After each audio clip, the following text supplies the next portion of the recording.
आप सबके बीच आके मेरे को भी मेरी माँ की याद आ गई। भाई साहब की बातें सुन रहा था, आंखें भरी हुई हैं, लेकिन फिर भी मैं कुछ बातें कहना चाहता हूँ मेरी ज़िंदगी से ही जुड़ी हुई। मुझे नहीं पता अनाथ आश्रम किस लिए बना रखे हैं, और ना ही मुझे ये पता वहाँ किसकी माताएं रहती हैं, लेकिन मेरे अंदर एक दुख है, एक दर्द है।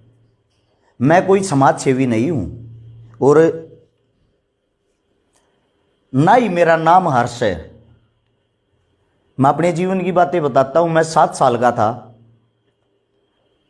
मेरी माता जी को चोट लग गई थी, रीढ़ की हड्डी टूट गई थी। सफदरजंग हॉस्पिटल है एक, बचपन में नाम सुना था, दिल्ली के अंदर, अब तो देख भी लिया। उसके बाद मेरी माँ 1 हफ्ते तक तड़पती रही। ना ही हमारे पास कोई सिफारिश थी, ना ही उस टाइम पे हमारे पास कोई पैसा था। पैसे के अभाव के कारण मेरी माता जी का इलाज नहीं हो पाया और मेरी माँ स्वर्ग सिधार गई। जिस समय मेरी माँ दुख में थी, दर्द में थी, मेरी माँ ने जो मेरा नाम रखा था वो मेरा नाम मेरे हाथ पे है। मेरा नाम हरीश रखा था। मैं थोड़ा सिद्धांती हूं, मेरे हाथ पैरों पे कुछ ना कुछ टैटू होंगे, लेकिन उन सब चीजों का कोई ना कोई मतलब है। मेरी माँ की बोलते समय जुबान लड़खड़ाती थी। मेरी माँ जब मेरे से पानी मांगती थी तो वो हरीश नहीं बोल पाती थी, वो मेरे को हर्ष बोल पाती थी। मेरी माँ तो नहीं रही, लेकिन मैंने यही सोचा था, जो मेरी माँ की जुबान से मेरा नाम निकल रहा ना, मैं ये चाहता हूं सबकी जुबान से आने वाले समय में वही नाम निकले। और एक मेरा छोटा भाई बोल रहा था गरीबी के बारे में कुछ बात। पहले तो मैं आप लोगों को बता दूं, आज लगता है भाई ठीक ठाक कपड़े पहन रहा है, ठीक ठाक नहा धो के रस छिकारा खड़ा है। 7 साल की उम्र में माता जी चली गई थी, उसके 6 महीने बाद दादा दादी स्वर्ग सिधार गए थे। पापा इतना बड़ा झटका सहन नहीं कर पाए थे, जिसके कारण पागल हो गए थे। कम से कम 4 से 5 साल तक रोहतक पीजीआई में इलाज चला। मात्र 14 साल की उम्र में मैं जो बड़े बड़े ट्रक होते हैं, रोडी डस्ट के ट्रक खाली कर रहा था, और उसको खाली करने की जो दिहाड़ी होती है वो 300 रुपये मिलती है, जिसको मिलके 2 या 3 आदमी करते हैं। मेरी उम्र कम होने के कारण मेरे को 150 रुपये मिलते थे। काम मैं उनके जितना ही करता था, लेकिन मेरे को आधी दिहाड़ी मिलती थी। 6ठी क्लास में 12 रुपये फीस होती थी सरकारी स्कूल की, मैं दे नहीं पाता था। मेरी पढ़ाई बहुत ज्यादा वीक रही है, बहुत से भी बहुत ज्यादा वीक रही है, क्योंकि मैं पढ़ नहीं पाया। मेरे ऊपर कोई दबाव नहीं था, मेरे को कोई संभालने वाला नहीं था। लेकिन जीवन में मेरी मां ने 2 चीजें सिखाई थी। बेटा, एक तो नशा मत करना, एक किसी भी बहन बेटी को गलत नजर से मत देखना।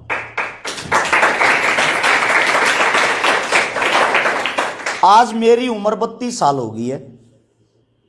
32 साल की उम्र में आज तक मेरे को किसी भी नशे का ये भी नहीं पता है इसका टेस्ट क्या होता है।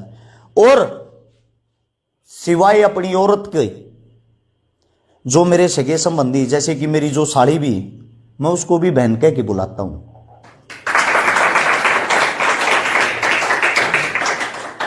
मैं कोई समाज सेवा नहीं कर रहा हूं, मैं मेरी मां के दुख का बदला ले रहा हूं। 20 करोड़ रुपए की नगद लोगों की मदद कर चुका हूं, गरीब आदमियों की।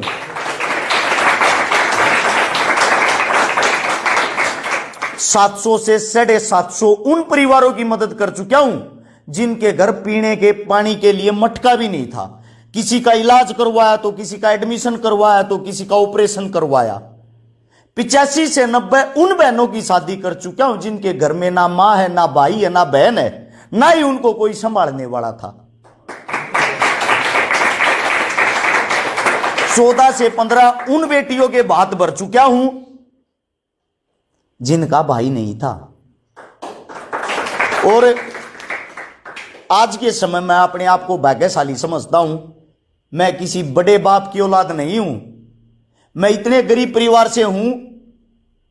आजकल लोग अंदाजा लगाते हैं, हर्ष छिकारा 1 किलो का कड़ा पहनता है, हर्ष छिकारा अच्छी वॉच पहनता है, हर्ष छिकारा अच्छे जूते पहनता है। उसके पीछे की गरीबी किसी को नहीं दिखती। इतने दिन जो मेहनत की वो किसी को नजर नहीं आती।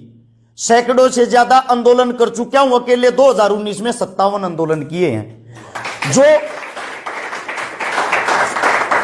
मेरी बहन बेटियों की इज्जत के लिए, इज्जत को तार तार करते हैं ना, जो बलात्कारी होते हैं। जो पॉक्सो कानून पास हुआ है कि 14 साल से कम उम्र की बच्ची या बेटी के साथ अगर दरिंदगी हो तो सीधी फांसी हो, उसके लिए अरश शिकारा ने अकेले ने 7 आंदोलन किए हैं। परमात्मा की दया से आज तक शरीर में कोई चोट नहीं लगी। अगर कोई चोट लगी है ना सिर्फ आंदोलनों में, और एक जगह से हाथ पैर कटे फटे टूटे हुए हैं सिर्फ पुलिस वालों की लाठियों से और आंदोलन करते हुए चोटें लगी हैं। और आज भी कुछ मेरे साथी, कुछ मेरे भाई जो मंद बुद्धि होते हैं, जिनको कोई काम नहीं होता, जो भेड़ चाल चलते हैं, वे अपने घर सोशल मीडिया पे बैठ के एक बात कहते हैं, अरश शिकारा चोर है। लेकिन आज जो मेरा बाप, मेरा पिता, जिसकी मानसिक हालत सब कुछ ठीक है, जो मेरे साथ रहता है, मेरा बाप सुबह उठते ही जब घर से बाहर निकलता उसको 20 आदमी राम राम करते ना, अरश शिकारा का पिता जा रहा। मेरा बाप एक बात कहता है, मेरा बेटा बब्बर शेर है।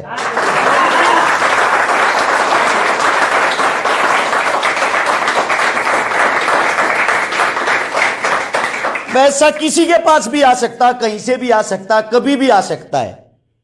मेरे साथियों, इज्जत नहीं आती। जो आप कमाने लग रहे हो ना, और जो कमाओगे वो इज्जत है जो अनमोल होती है, जिसकी कोई कीमत नहीं होती। आने वाले समय के आप लोग स्टार हो, अपनी इज्जत तार तार मत होने देना साथियों। उंगलियां उठाने वाले ऐसे ही रह जाएंगे। ये मैंने मेरे जीवन की सच्चाई बताई है।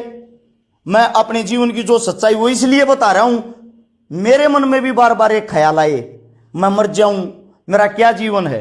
2016 में ही मेरी शादी हुई है। जिस वक्त मेरी शादी हुई 64.5 लाख रुपए का मेरा कर्जा था।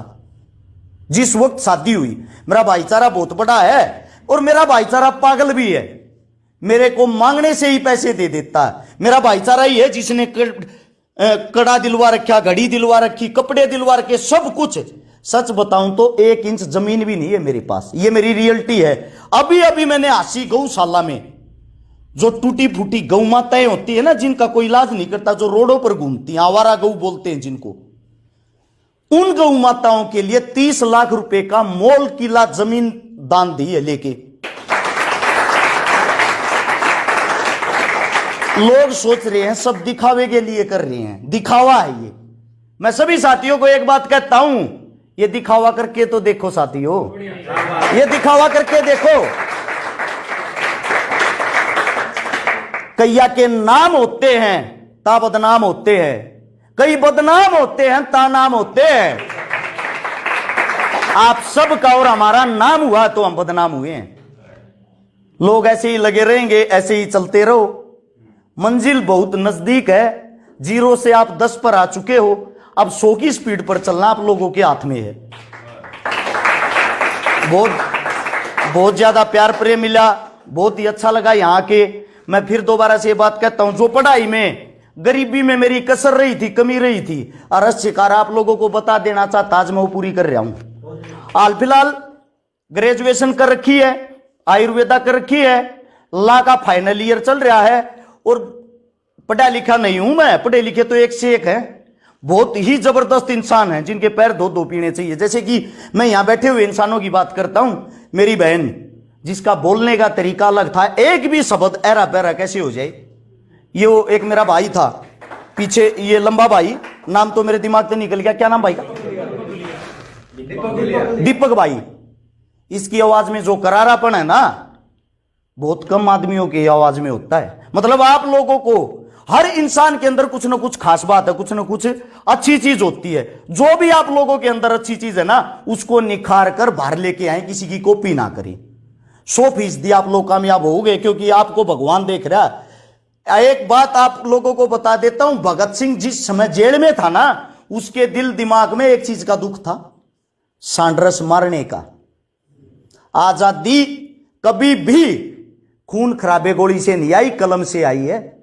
भगत सिंह ने जो जेल में बैठ के जो बातें लिखी हैं, जो अपने दिल दिमाग को खोल के लोगों को अपने विचार दिखाए हैं। आजादी उन चीजों से आई है, जो क्रांति आती है वो आप लोगों की कलमों से आती है। अपनी कलम को मत बिकने देना, अपनी कलम को मत टूटने देना।